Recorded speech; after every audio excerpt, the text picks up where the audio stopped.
د مرګ نه وروسته په قبر کې سړی ژوندی وي او که مړ وي چې که تاسو خیال وکئ زمونږ دا ملک د هر قسم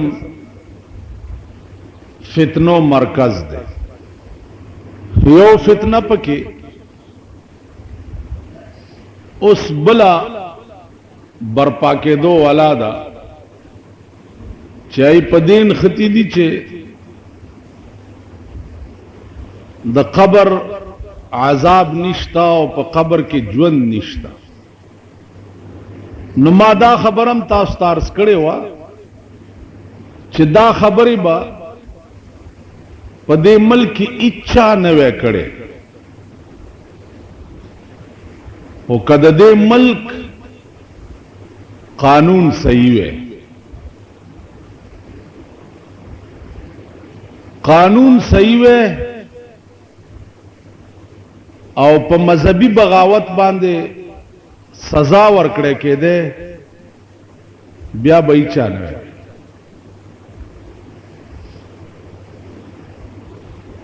عزیزانو مونږ صرف دومره کولی شو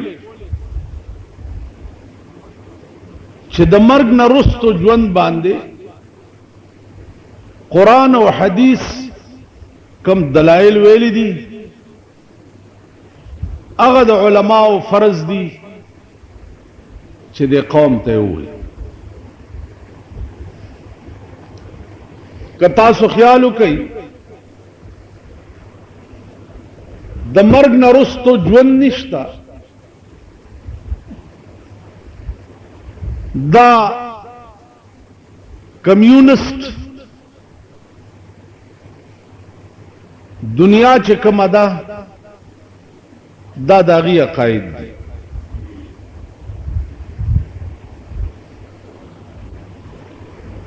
او په پاکستان کې د هغې ایجنټان ډېر زیات دي، نو هغه لګیا یي چونکه زمونږ ملک کلی طور دین نه لرې او دین نه عاري دی. قرآن او حدیث دې قوم ته زده نه دي. لا محاله هر یو بی دینه فرقه په دې قوم کې ډېر ښه کار کولی شي، ځکه چې هغه قوم کې ډېر ښه کار کیږي چې کوم قوم د خپل دین نه ناواقف وي. نو زمونږ عوام طبقه قطع نظر د ملیانو نه دا د قرآن او د حدیث نه ډېر لري اوریه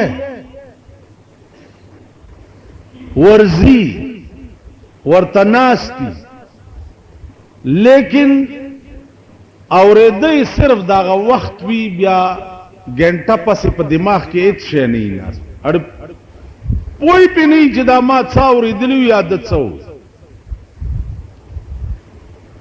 دا به هله کېږي چې مسلمان قوم اول مذهب زده کړي، عقاید زده کړي، ځکه عقاید چې دي دا زده کول هر مسلمان ته فرض دی. عقاید د نه زده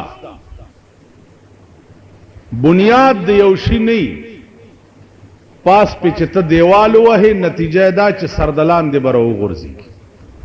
عقاید چې دي دا بنیاد دی، او بنیاد نه نو قوم د قوم تباہی.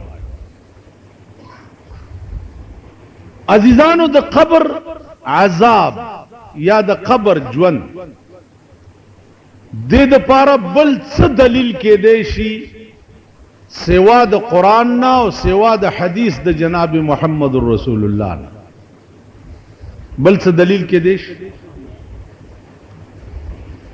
که په دې کائنات کې رسول الله صلی الله علیه وسلم غوندې هستی چې چا د قبر متعلق څه ویلي دي او هغه رښتینی نه وي، نو په دې کائنات کې بل څوک رښتینه کېدی شي؟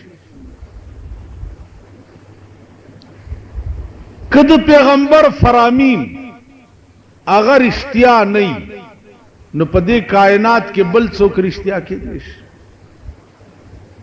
عزیزانو قرآن ویلی دی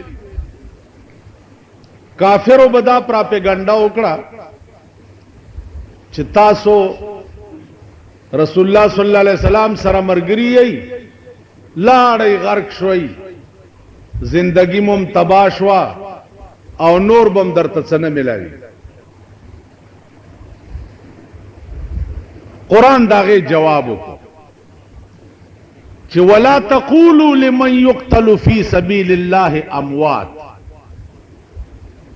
کم خلق چې د الله په لار کې مړ شي خبردار چې داغي متعلق داو نه وایي چې دا مړ شي، مړ بم ورته نه وي، دا مړ نه دي، بل احیاء بلکې دوی ژوندي دي، یرزقون فرحین بما آتاهم الله من فضله، دوی ته رزق ورکړل کیږي، دی خوشحال وي په هغه مهربانو کې چې کومه الله ورکړي. عزیزان د مرګ نه وروسته په قبر کې نعمتونه ملاوېده، قبر ورته د جنت د باغچونه یو باغچه جوړېده. دا چا ویلی دي؟ دا رسول الله صلی الله علیه وسلم. په دې باندې یو واقعه لیکلې ده چې عیسی علیه السلام